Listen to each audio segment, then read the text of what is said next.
Good morning बच्चों। इसके दूसरे भाग में हम आज रासायनिक अभिक्रिया और समीकरण का जो दूसरा भाग पढ़े थे, रासायनिक अभिक्रिया के प्रकार, उसमें 2-3 अभिक्रियाएँ बताई दी गई थी और नहीं बताया गया है। तो आज हम पढ़ेंगे रासायनिक अभिक्रिया और समीकरण में पाठ में रासायनिक अभिक्रिया के प्रकार। पहला योगात्मक अभिक्रिया, दूसरा प्रतिस्थापन अभिक्रिया, तीसरा वियोजन अभिक्रिया, चौथा अपघटन अभिक्रिया, पांचवा है द्विविस्थापन या अपघटन अभिक्रिया। तो सबसे पहले योगात्मक अभिक्रिया क्या होता है। योगात्मक का मतलब योग माने जोड़ होता है। तो इसकी परिभाषा हो गई जो है ऐसे कि ऐसी रासायनिक अभिक्रिया जिसमें अभिकारक के 2 अणु मिलकर उत्पाद के 1 अणु बनाते हैं, तो ऐसी अभिक्रिया को हम क्या कहते हैं, योगात्मक अभिक्रिया कहते हैं। जैसे मान लेंगे C+O2 CO2 ये है, इसमें अभिकारक कितने हैं, अभिकारक 2 है और उत्पाद कितना है, 1 है।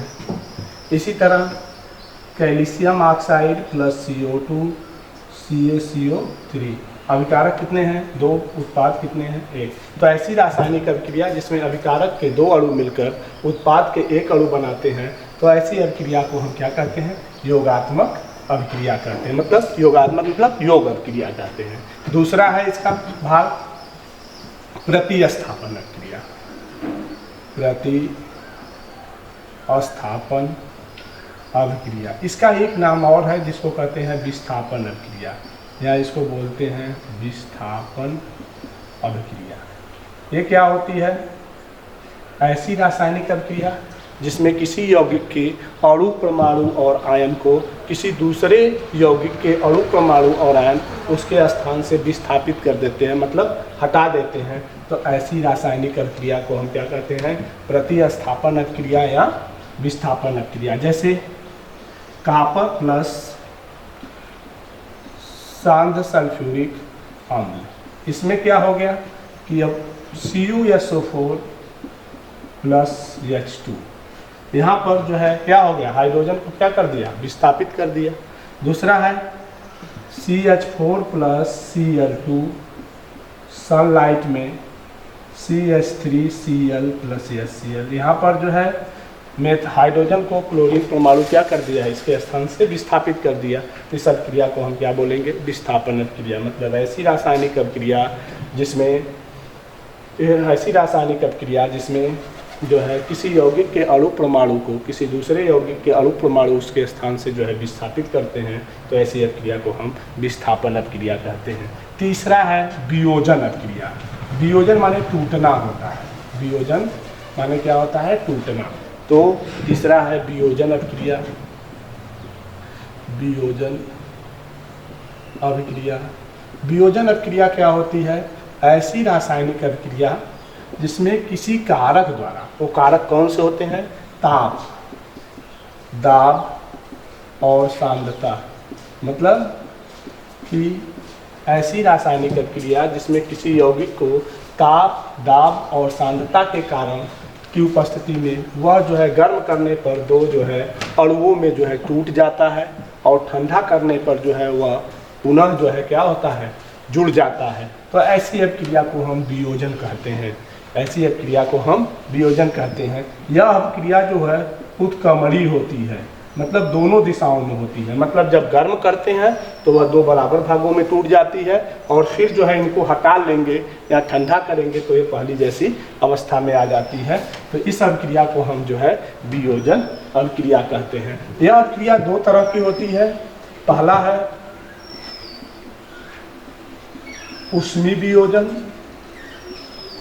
ऊष्मीय वियोजन अभिक्रिया, और दूसरी है आयनिक वियोजन, आयनिक वियोजन अभिक्रिया। ऊष्मीय वियोजन का क्या मतलब है, ऊष्मीय वियोजन अभिक्रिया किसे कहते हैं, मतलब ऐसी रासायनिक अभिक्रिया जिसमें किसी यौगिक को गर्म करने पर, ऊष्मा माने ताप, गर्म करने पर यदि 2 बराबर भागों में टूट जाती है, तो ऐसी अभिक्रिया को हम क्या बोलेंगे, ऊष्मीय वियोजन अभिक्रिया बोलते हैं। जैसे नौसादर है, नौसादर को यदि हम जो है गर्म करते हैं तो यह अमोनिया और यह Cl में टूट जाती है और फिर यदि इसको ठंडा करते हैं तो फिर यह क्या होती है, जुड़ जाती है। तो यह किसके कारण होती है, ऊष्मा के कारण होती है, इसलिए इसको हम क्या बोलते हैं, ऊष्मीय वियोजन कहते हैं। दूसरा इसका उदाहरण है potassium chlorate. Potassium chlorate, potassium chlorate है, इसको भी यदि हम गर्म करते हैं तो ये जो है आपका क्या होती है, टूट जाती है। गर्म करने पर 2KCl प्लस O3 में जो है 3O2 में टूट जाती है और फिर जो है ठंडा करने पर ये क्या होती है, जुड़ जाती है। ठंडा करने पर क्या होती है, ये जुड़ जाती है। तो ऐसी अभिक्रिया को हम क्या कहते हैं, ऊष्मीय वियोजन अभिक्रिया कहते हैं। दूसरी परिभाषा है इसका आयनिक वियोजन। आयनिक वियोजन क्या होता है, जब किसी यौगिक को किसी विलायक में जब हम गर्म करते हैं, किसी विलायक में जब गर्म करते हैं, जैसे NaCl है, जब किसी विलायक में जो है हम गर्म करते हैं तो यह अपने आयनों में टूट जाती है। जैसे NaCl है, NaCl को यदि हम गर्म करते हैं तो ये क्या हो जाता है, Na प्लस में और Cl माइनस में जो है टूट जाता है और फिर ये दोनों जो है ठंडा होने पर ये क्या होते हैं, फिर जो है बन जाते हैं। तो ऐसे को हम क्या बोलते हैं, आयनिक वियोजन। मतलब जब किसी भी यौगिक को हम जल में जब घोलते हैं तो वह अपने आयनों में टूट जाता है, अपने आयनों में जो है टूट जाता है और यदि जल को विलायक के रूप में उड़ा देने पर फिर जैसा यौगिक प्राप्त होता है। तो ऐसी अभिक्रिया को हम क्या कहते हैं, वियोजन अभिक्रिया कहते हैं। तीसरी है अपघटन अभिक्रिया। चौथा है आपका अपघटन अभिक्रिया। अपघटन अभिक्रिया क्या होती है, ध्यान देंगे। अपघटन का मतलब कि एक बार। चौथा है अपघटन। अपघटन का मतलब कि ऐसी रासायनिक अभिक्रिया जिसको गर्म करने पर वह दो बराबर भागों में टूट जाता है लेकिन ठंडा करने पर पहली जैसी अवस्था में नहीं आता है। तो ऐसी अभिक्रिया को हम क्या बोलते हैं, अपघटन अभिक्रिया। मतलब एक बार जो दूसरा उत्पाद बन जाता है तो वह फिर अभिकारक में परिवर्तित नहीं होता है। ये अभिक्रिया भी जो है दो तरह की होती है। पहला होता है ऊष्मीय अपघटन, ऊष्मीय अपघटन अभिक्रिया, और दूसरा है आपका वैद्युत अपघटन।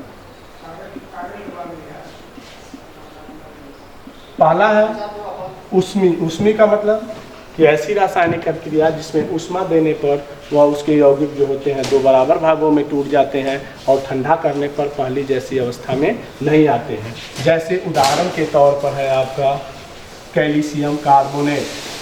इसको जब हम गर्म करते हैं तो ये कैल्शियम ऑक्साइड और कार्बन डाइऑक्साइड में क्या होता है, टूट जाता है और वह पहली जैसी अवस्था में नहीं आता है। तो मतलब इसका कहने का तात्पर्य हमारा ये है कि ऐसी रासायनिक अभिक्रिया जिसको ऊष्मा देने पर वह दो बराबर भागों में टूट जाती है और ठंडा करने पर जो है पहली जैसी अवस्था में नहीं आती है, ऐसी अभिक्रिया को हम जो है ऊष्मीय अपघटन अभिक्रिया कहते हैं। जैसे एक कैल्शियम कार्बोनेट है, कैल्शियम कार्बोनेट और ये है कैल्शियम ऑक्साइड और कार्बन डाइऑक्साइड। दूसरी अभिक्रिया होती है विद्युत अपघटन।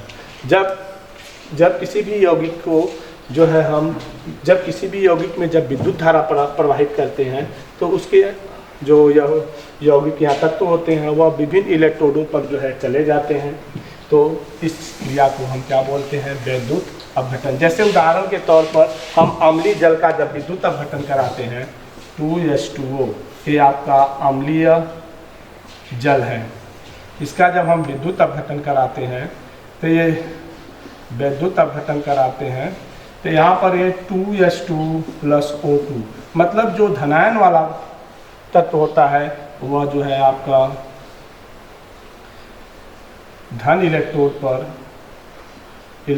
पर और ये जो है आपका ऋण इलेक्ट्रोड पर पहुंच जाता है। मतलब जो धन वाला भाग है वो धनात्मक इलेक्ट्रोड पर और जो ऋणात्मक होता है वह ऋणात्मक इलेक्ट्रोड पर चला जाता है। तो विद्युत अपघटन की एक बार परिभाषा और देखेंगे कि जब किसी भी यौगिक का जो है अम्लीय माध्यम में जब हम विद्युत अपघटन कराते हैं तो उसके जो एलिमेंट या तत्व होते हैं विभिन्न इलेक्ट्रोडों पर जो है चले जाते हैं, तो ऐसी अभिक्रिया को हम जो है विद्युत अपघटन कहते हैं। जैसे जल का, जब अम्लीय जल का विद्युत अपघटन कराते हैं तो इसमें जब अम्लीय जल, जैसे ये है आपका, ये आपका अम्लीय जल है, इसमें जब इलेक्ट्रोड लगा दिए, एक जो है धन इलेक्ट्रोड और दूसरा ऋण इलेक्ट्रोड, तो ये H2O है, तो यह विभिन्न इलेक्ट्रोडों की ओर जो है चले जाते हैं, तो धन पर जो है H2 और माइनस पर जो है O2 जो है प्राप्त होता है, तो इसको हम क्या बोलते हैं, विद्युत अपघटन बोलते हैं। इसे हम जो है विद्युत अपघटन, इस प्रक्रिया को जो है हम विद्युत अपघटन बोलते हैं।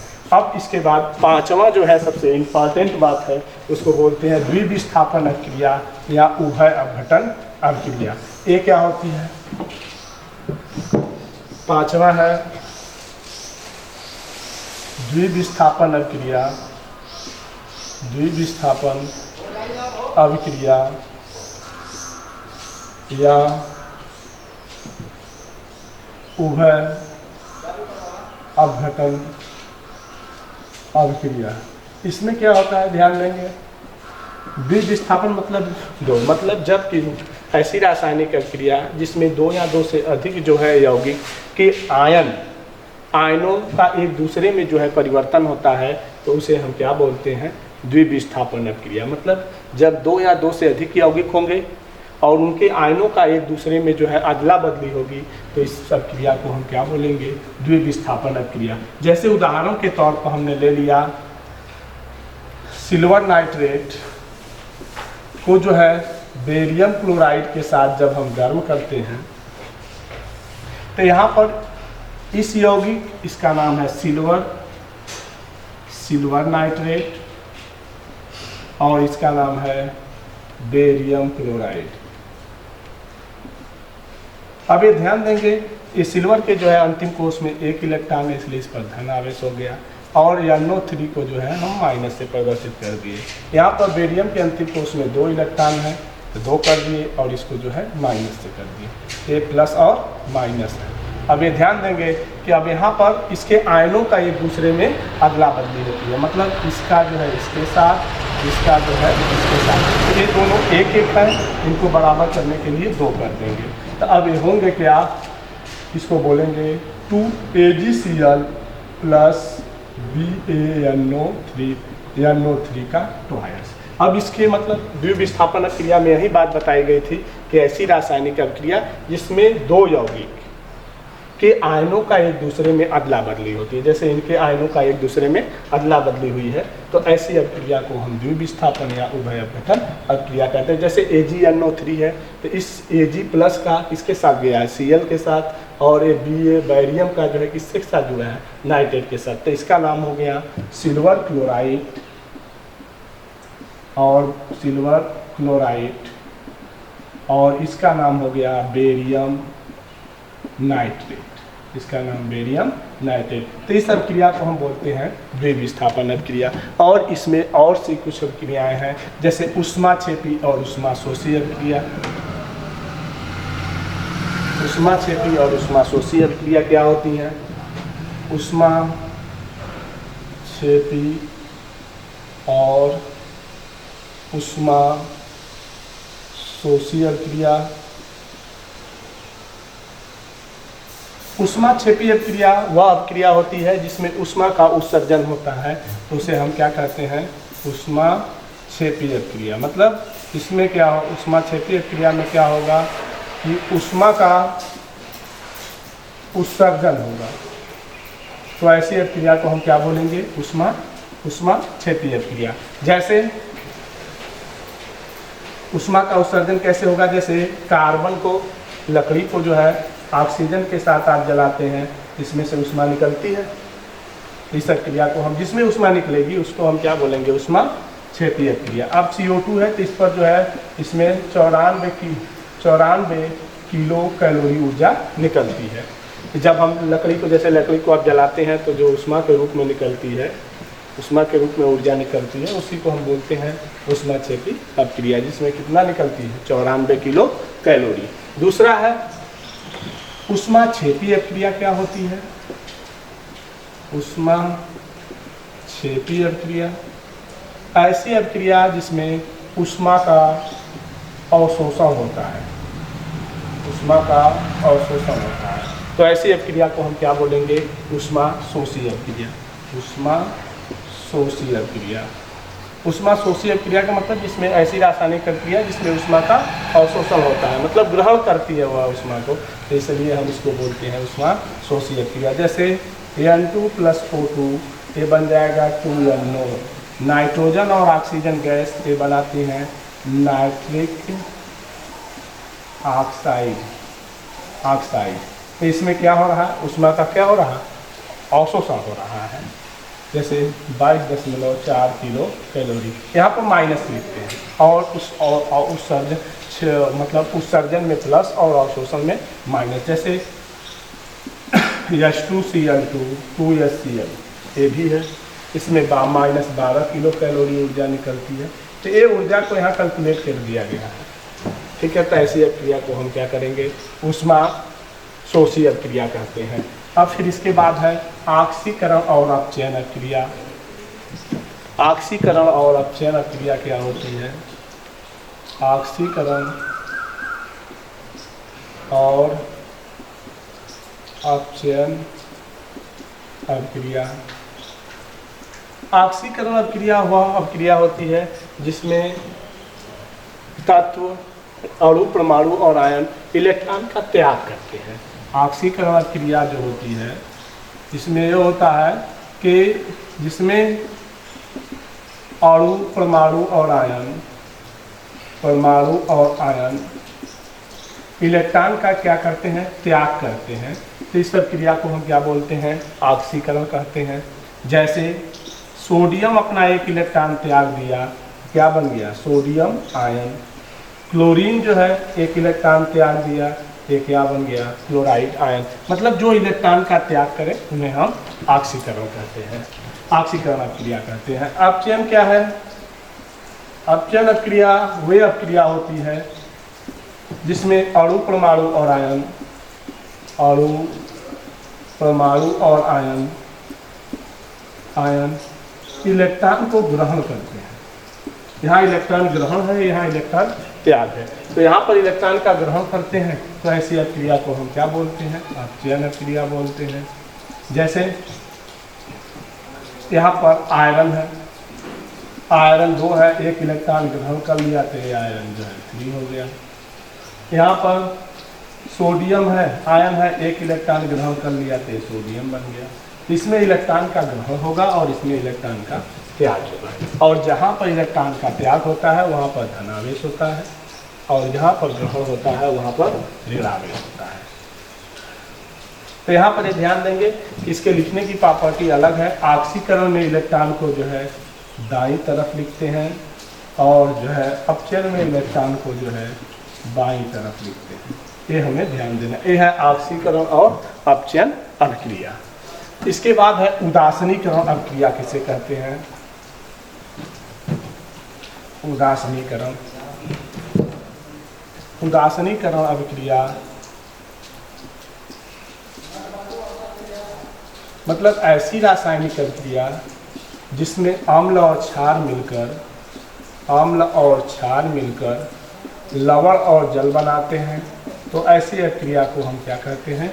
उदासीनीकरण अभिक्रिया। मतलब ऐसी रासायनिक अभिक्रिया जिसमें अम्ल और क्षार जो है आपस में मिलकर लवण और जल बनाते हैं, तो ऐसी अभिक्रिया को हम क्या कहते हैं? उदासीनीकरण अभिक्रिया कहते हैं। जैसे HCl+ या NaOH, ये जो है आपका हाइड्रोजन आयन है तो अम्ल है, और यहाँ OH है तो ये क्या है? क्षार है। ये मिलके बनाते हैं NaCl+ H2O, ये लवण है और ये जल है। तो मतलब ऐसी रासायनिक अभिक्रिया जिसमें अम्ल और क्षार आपस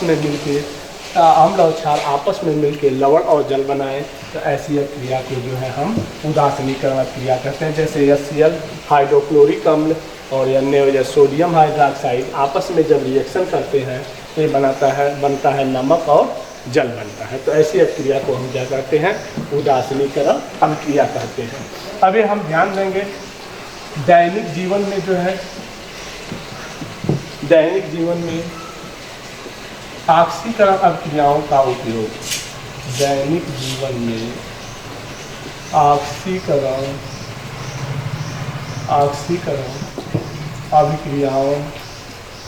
अभिक्रियाओं का अनुप्रयोग। मतलब हमारे दैनिक जीवन में ऑक्सीकरण अभिक्रियाओं का क्या उपयोग है? पहला है संक्षारण और दूसरा है विकृत गंधिता। पहला है संक्षारण और जो है दूसरा है विकृत गंधिता।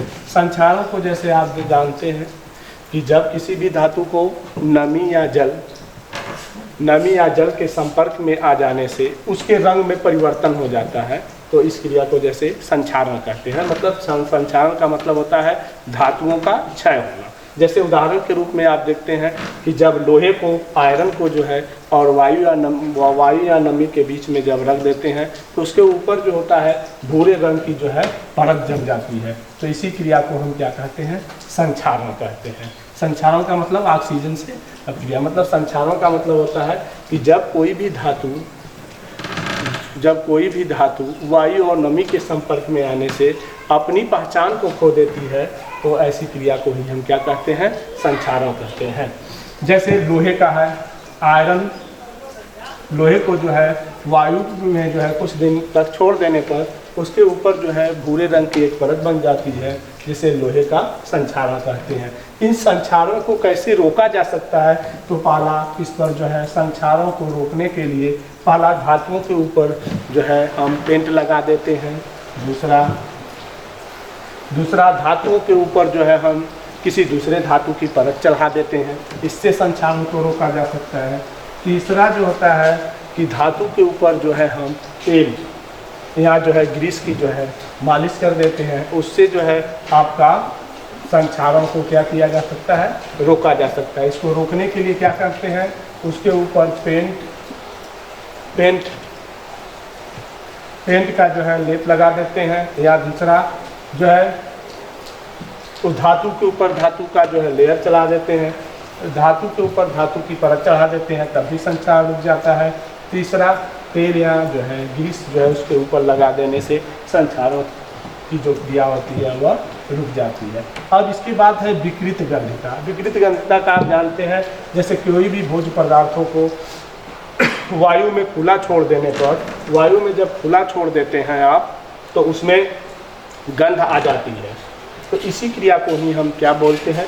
विकृत गंधिता कहते हैं। मतलब जब भोज्य पदार्थों को वायु में जब खुला छोड़ देने पर, तो वायु में जो है भोज्य पदार्थों को वायु में खुला छोड़ देने पर उसमें विशेष गंध आ जाती है,